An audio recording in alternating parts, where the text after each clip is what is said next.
नमस्कार दोस्तों, आप सभी का स्वागत है हमारे YouTube चैनल मान्या लाल किताब रेमेडीज में। आज मैं आपके साथ बात करने जा रहा हूं कन्या राशि के बारे में और आज का मुख्य टॉपिक होगा राहु और केतु का राशि परिवर्तन। जी हां, 18 मई 2025 को राहु और केतु जो हैं वो अपनी राशियों को परिवर्तन कर जाएंगे और राहु मीन राशि को छोड़कर कुंभ राशि में चले जाएंगे और केतु जो कि कन्या राशि में चल रहे हैं ये कन्या राशि को छोड़कर सिंह राशि में प्रवेश कर जाएंगे। और इस परिवर्तन का कैसा प्रभाव आप लोगों की लाइफ के ऊपर होगा, ये वीडियो आपके लिए बहुत इंपॉर्टेंट होने वाला है, क्योंकि सबसे कम समय में अगर कोई ग्रह किसी को फल देते हैं तो वो राहु और केतु ही होते हैं दोस्तों। इसीलिए इनको कलयुग का राया कहा जाता है, इसीलिए इनको मायावी ग्रह कहा जाता है। अन्य ग्रह जो होते हैं वो आपको मेहनत करने के पश्चात ही देते हैं, लेकिन ये जब आपका फेवर करने लगते हैं तो आपकी मेहनत जो होती है वो 40% रह जाती है। कर्म तो आपको करना ही पड़ता है, लेकिन आपने अपने समाज में कुछ ऐसे लोग देखे होंगे जो अगर कहीं पर नौकरी करते हैं तो ये 4-5 घंटे के लिए वहां पर टाइम लगाते हैं और इनको सैलरी बहुत अच्छी मिलती है। और वहीं कुछ ऐसे लोग होते हैं जो सुबह सुबह ही अपना काम निपटा लेते हैं और सारा दिन ये अन्य कार्य करते हैं या फ्री रहते हैं, लेकिन वो जो सुबह सुबह या शॉर्ट टर्म में, या कुछ लोग आपने देखे होंगे रात के समय कोई डिस्को चला रहा है, कोई पब चला रहा है, तो रात को 2-4 घंटे के लिए इनका काम होता है और इसी में ही ये सारे दिन की, सारे महीने की आमदन जो है वो बड़ी अच्छी, जिन काम करने के लिए लोगों को 12-12 घंटे की शिफ्टें लगाकर भी उतना पैसा नहीं मिलता, वहीं अगर किसी की कुंडली में राहु और केतु की अवस्था मजबूत हो तो वो कुछ ही समय में बहुत ज्यादा उपलब्धि कमा लेते हैं, बहुत ज्यादा नेम और फेम बना लेते हैं, बहुत ज्यादा पैसा बना लेते हैं। और राहु और केतु के बारे में कहा गया है, अगर जब ये कुंडली में किसी खराब भाव में आते हैं तो राजा को रंक बना देते हैं, लेकिन जब ये किसी फेवरेबल समय में आते हैं, आपकी सपोर्ट के ऊपर आ जाते हैं, तो नीचे जमीन में गड़े हुए इंसान को भी तख्तो ताज के ऊपर बैठा देते हैं। ऐसी पावर ये पूरे अन्य ग्रह इतनी पावर नहीं रखते जितनी पावर राहु और केतु रखते हैं। आइए जानते हैं कि कन्या राशि वालों के लिए इसका प्रभाव कैसा रहेगा। ये जो सामने मैंने आपके कुंडली बनाई है, ये कुंडली जो है दोस्तों आपकी चंद्र राशि के अनुसार है। जिनकी जन्म राशि कन्या है, जिनकी नाम से कन्या राशि है, उनके लिए ये बातें जो मैं बताने लगा हूं वो इंप्लीमेंट करेंगी।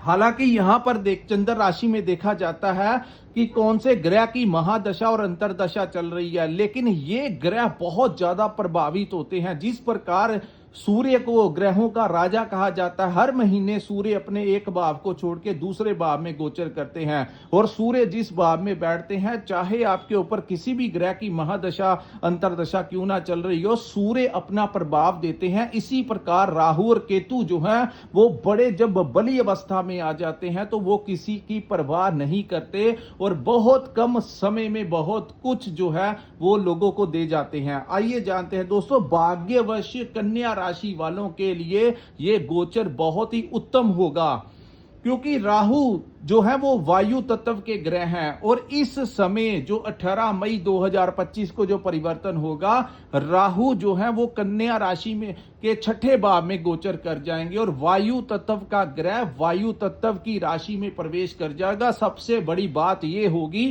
कि ये जो गोचर होगा वो इनके जो गुरु हैं शनि महाराज की राशि कुंभ में होगा। सो बहुत ही उत्तम जो समय है वो कन्या राशि वालों के लिए आएगा। सो इन 18 महीनों में आप लोगों को ये यहाँ पर बैठकर क्या क्या फायदे देंगे, कौन कौन से आपके लिए रास्ते खोलेंगे, क्या क्या जिंदगी के जो कष्ट आपके ऊपर चल रहे हैं उन चीजों का सल्यूशन कैसा रहेगा आपके लिए, अचानक से परिस्थितियां किस प्रकार से बदलेंगी। सो आइए जानते हैं दोस्तों, आज मैं दोनों ही ग्रहों के बारे में बताऊंगा और इनकी जो दृष्टियां हैं उनके बारे में भी बात करेंगे। दोस्तों ये दोनों ऐसे ग्रह हैं जो कम से कम कुंडली के 6 भावों को अफेक्टेड करेंगे, क्योंकि 3 दृष्टियां जो होती हैं वो राहु की होती हैं और 3 ही दृष्टियां जो होती हैं वो केतु की होती हैं और उसके ऊपर शनि यानी इसीलिए राहु केतु और शनि के गोचर को बहुत ज्यादा इंपॉर्टेंस दी जाती है, क्योंकि शनि महाराज के पास भी दो ज्यादा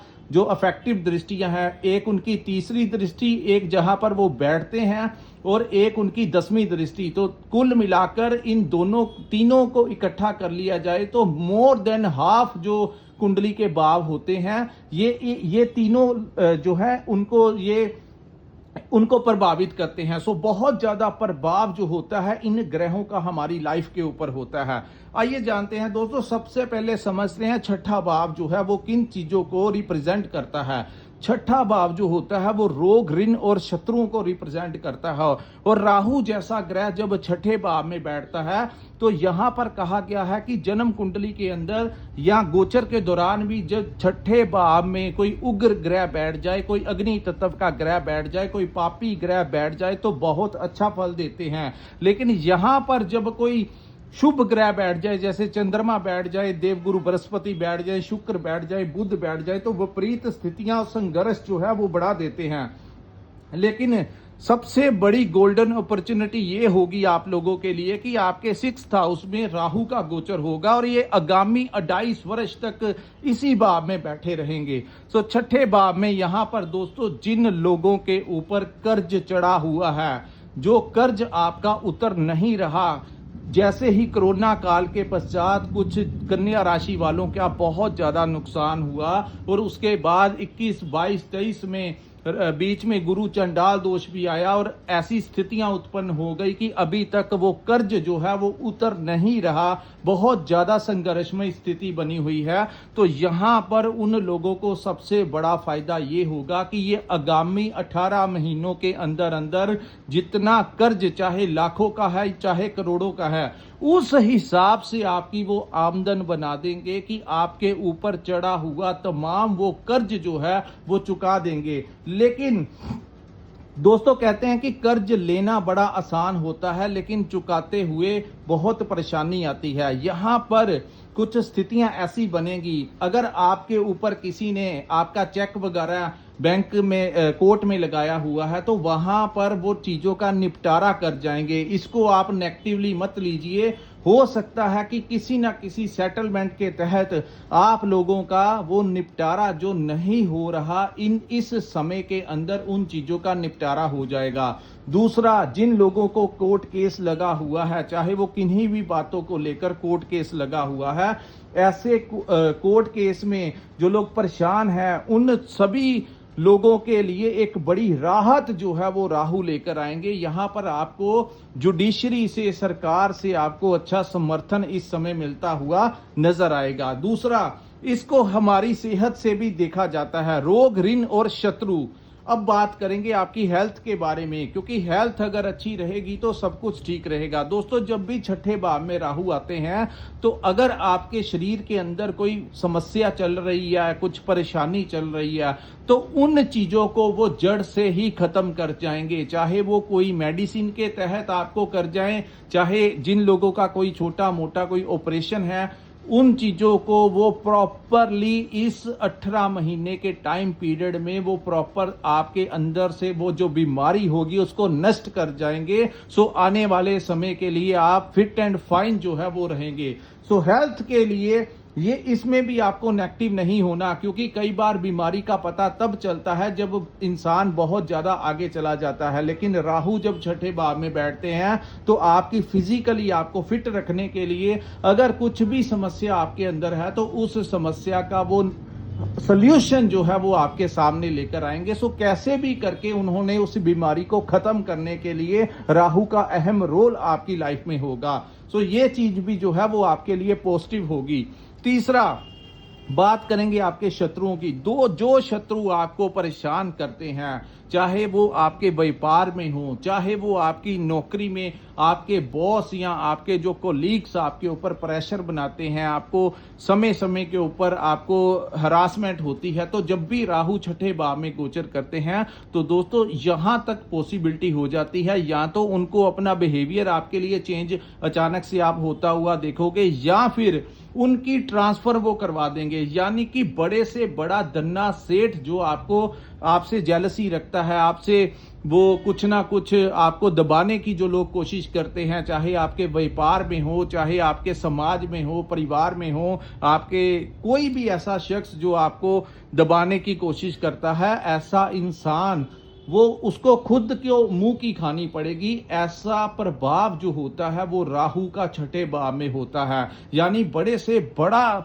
कोई भी आपके समक्ष इस समय नहीं टिक पाएगा। उल्टा जो इंसान आपका नुकसान करना चाहेगा उसका अपना ही नुकसान हो जाएगा। सो वो अपने ही नुकसान में उलझ कर रह जाएगा, आप तक वो पहुंच ही नहीं पाएगा। ऐसा पावर जो है राहु आपको छठे भाव में रहकर देंगे। सो सबसे बड़ी बात जो रोग ऋण और शत्रुओं को तमाम तरीके से वो निपटा जाएंगे। सो कोर्ट में जो सेटलमेंट है वो भी आपकी हो जाएगी। अगर कोई लंबे समय से कोर्ट केस चला हुआ है तो वो भी इस समय किसी ना किसी प्रकार से सॉर्ट आउट होता हुआ दिखाई दे रहा है। चाहे आपका सामने वाली पार्टी के साथ कॉम्प्रोमाइज हो जाए, सेटलमेंट हो जाए, किसी ना किसी प्रकार से वो सारी चीजों का जो लंबे समय से आपको परेशान करती आ रही हैं, उन सभी चीजों को वो यहाँ पर सॉर्ट आउट करवा जाएंगे इतनी जल्दी और इतने शॉर्ट टर्म पीरियड 18 महीने में ही वो आपकी लाइफ को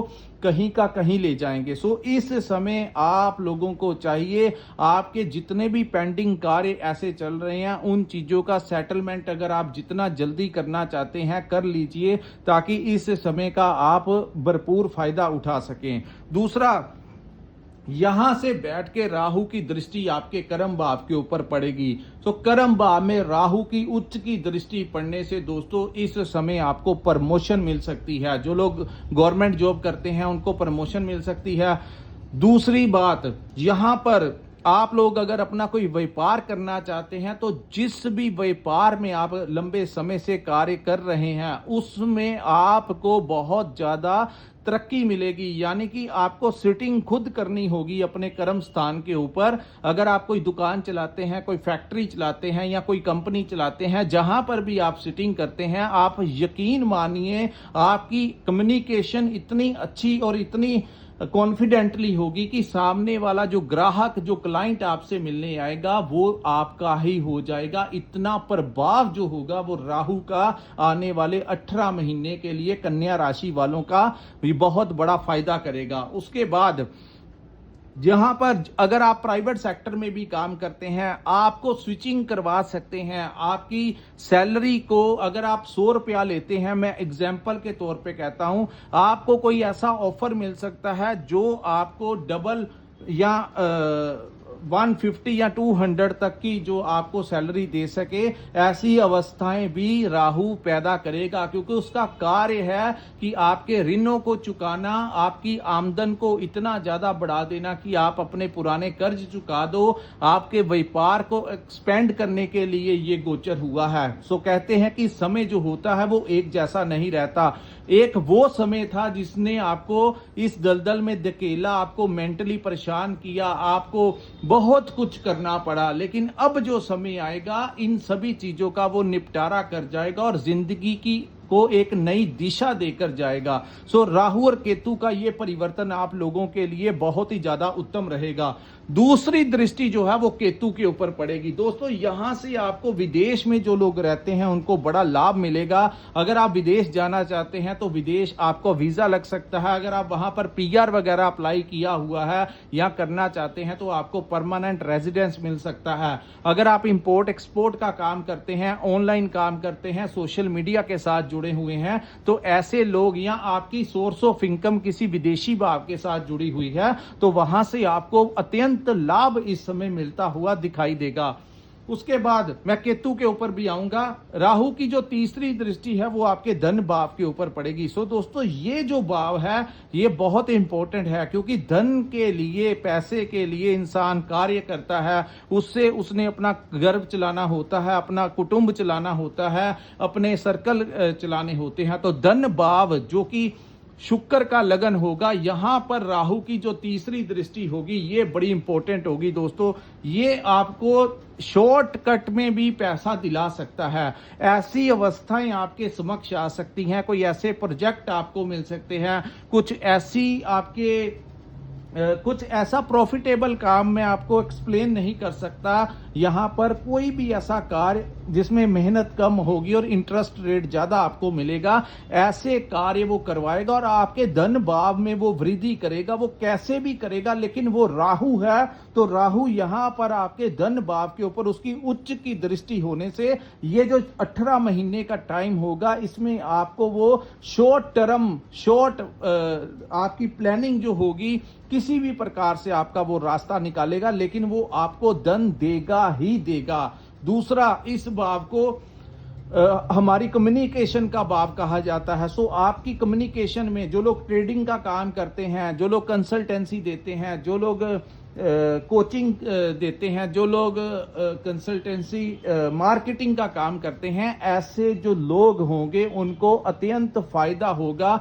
बड़े अच्छे अच्छे डील मिल सकते हैं। अगर आपका कोई पैसा कहीं पर फंसा हुआ है और नहीं मिल रहा, इसी गोचर के पश्चात, और राहु और केतु के बारे में कहा जाता है, जैसे शनि देव के या गुरु बृहस्पति के लिए कहा जाता है कि जब ये गोचर करते हैं तो समय लगाते हैं सीधी चाल चलने में, लेकिन राहु और केतु के बारे में कहा गया है कि ये आने से पहले ही उस भाव का, इनकी स्पीड बहुत तेज होती है। सो आने से पहले ही ये वैसा माहौल तैयार कर देते हैं। सो आप देखेंगे कि मई महीना जैसे ही शुरू होगा, ये 10 या 15 दिन पहले से ही ऐसी संभावनाएं जो आपको मैं बता रहा हूं, ऐसी न्यूज जो होगी आप लोगों के लिए, ऐसा इन्वायरमेंट जो है वो तैयार कर देंगे। कुछ ना कुछ सडनली कुछ ऐसी चीजें होंगी जो आपके पक्ष में करनी वो शुरू कर देंगे, जिससे आपको पता लग जाएगा कि समय जो है वो परिवर्तन हो रहा है और धीरे धीरे हमारी गाड़ी जो उतर चुकी है लाइन से, वो ट्रैक पर आ जाएगी।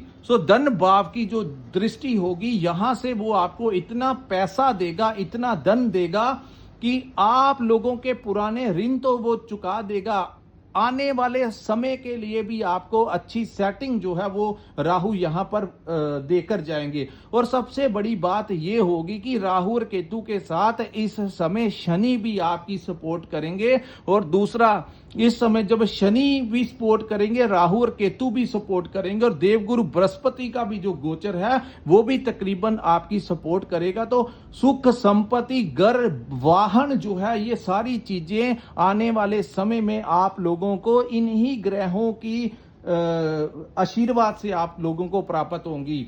अब मैं बताऊंगा दोस्तों केतु के बारे में। केतु का गोचर जो है वो 12th हाउस में होगा। इस भाव को यात्राओं का भाव कहा जाता है। जो लोग ट्रांसपोर्टेशन का काम करते हैं, डिलीवरी का काम करते हैं, इंपोर्ट एक्सपोर्ट का काम करते हैं, ऑनलाइन सोशल मीडिया से जुड़े हैं, ऐसा कोई भी कार्य जो विदेशी भाव के साथ जुड़ा है, केतु यहां पे आपको बहुत अच्छा लाभ दे सकते हैं। दूसरी बात, इस भाव को मोक्ष का भी भाव कहा जाता है।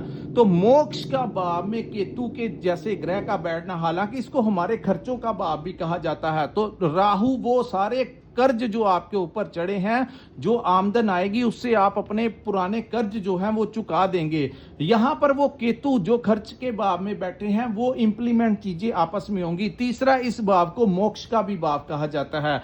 जिस भावना के साथ आप लोग आगे बढ़ेंगे, दूसरा केतु यहां पर आपको त्याग की भी भावना देगा, यानी मोक्ष के साथ भी जोड़ेगा। इस समय आप किसी बड़े धार्मिक गुरु के संपर्क में आ सकते हैं।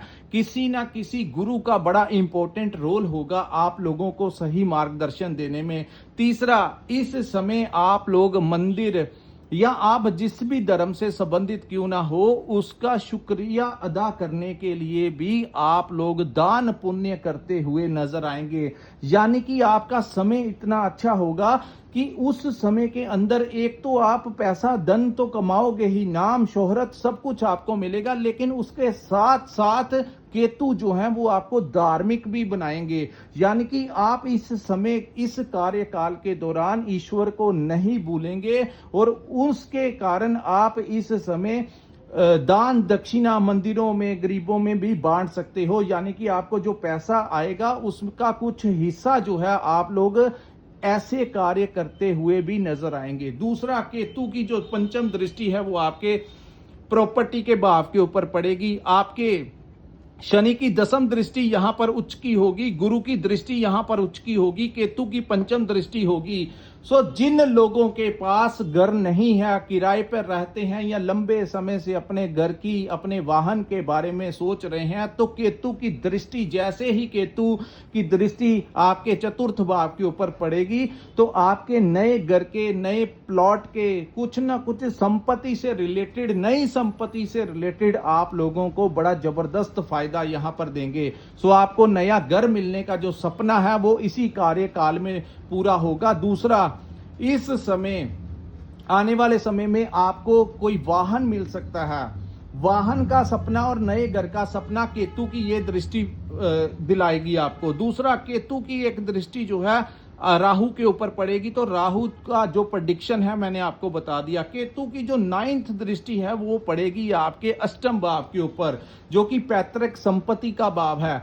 इस समय जिन लोगों को पैतृक संपत्ति में हिस्सा नहीं मिल रहा, उन लोगों को पैतृक संपत्ति में भी हिस्सा मिलने की संभावनाएं हैं। आपका जितना भी शेयर होगा आपको मिल जाएगा। अचानक से लाभ का भाव, केतु की दृष्टि अचानक के लाभ के भाव के ऊपर, अष्टम भाव के ऊपर पड़ने से आप लोगों को कोई ऐसा काम वो करवा सकते हैं जिसमें अचानक से ही आपको कोई बड़ा लाभ मिल सकता है। दोस्तों, ये जो दो ग्रह हैं, कई बार गड़ा हुआ धन या कई केसेस हमने देखे हैं कि इंसान को चलते हुए पैसा मिल गया, उसके घर से खजाना निकल आया। तो ये वो समय है आप लोगों के लिए। आप लोगों को कर्म करना है, अपने किसी भी कार्य को आप पेंडिंग में नहीं रखना, अपने काम पर जाते रहना, कार्य करते रहना, परिश्रम करते रहना। कोई जैकपॉट जो है वो भी इसी समय आप लोगों का लगता हुआ दिखाई दे रहा है, क्योंकि अचानक से लाभ, केतु ऐसी अवस्थाएं पैदा करेंगे जिससे आपको अचानक से लाभ मिलेगा। तीसरा, इस भाव को रिसर्च का भाव कहा जाता है। जो लोग डॉक्टर्स हैं, इंजीनियर्स हैं या किसी ना किसी रूप से रिसर्च के टॉपिक के साथ जुड़े हुए हैं, जैसे साइंटिस्ट हो गए, एक्सपेरिमेंट जो लोग करते हैं, आए दिन कोई ना कोई नई टेक्नोलॉजी के ऊपर काम करते हैं, तो ऐसे लोगों का नेम और फेम इस समय बनता हुआ नजर आएगा। तीसरा, इस भाव को भी मोक्ष का भाव कहा जाता है। दोस्तों, कुंडली में 12th हाउस, चतुर्थ भाव और अष्टम भाव जो है, इसको मोक्ष के साथ जोड़ा जाता है। तो इस भाव के ऊपर दृष्टि पड़ने से जो लोग तंत्र विद्या से रिलेटेड हैं, उन लोगों को सिद्धि वगैरह भी इस समय प्राप्त हो जाएगी। अगर आप उस डिवाइन पावर के साथ इस समय जुड़ना चाहते हैं या अगर आप मेडिटेशन वगैरह करते हैं, तो बड़े शीघ्र ये परिणाम आने शुरू हो जाएंगे। आपका जो ऑरा होगा वो बड़ा पॉजिटिवली, बड़ा स्ट्रॉन्ग ऑरा इस समय आपका बनेगा। आपको सिद्धि वगैरह प्राप्त करवा सकते हैं, किसी धार्मिक गुरु के साथ आपका मिलाप करवा सकते हैं। तो कुल मिलाकर देखा जाए, राहु और केतु जो हैं वो कन्या राशि वालों के दिन ही बदल के रख देंगे। ये समय होगा दोस्तों, किसी भी प्रकार की लापरवाही नहीं यूज करनी है, आगे बढ़ना है। समय आपका आ गया है और धीरे धीरे सारी स्थितियां जो हैं आपका फेवर करनी शुरू कर देंगी। इसी के साथ दोस्तों, इस वीडियो को मैं विराम लगाता हूं। अगर आपको हमारा ये एनालिसिस अच्छा लगा हो तो कृपया इस वीडियो को लाइक कीजिए, हमारे चैनल को सब्सक्राइब कीजिए। नीचे कमेंट सेक्शन में कमेंट करके जरूर बताइए कि आपको ये वीडियो कैसा लगा। जिन लोगों ने अपनी कुंडली का विश्लेषण करवाना होगा, स्क्रीन के ऊपर नंबर दिया है, वहां पर आप हमारे साथ संपर्क करके अपनी कुंडली का विश्लेषण करवा सकते हैं। इसी के साथ इस वीडियो को मैं विराम लगाता हूं। नमस्कार, जय माता दी।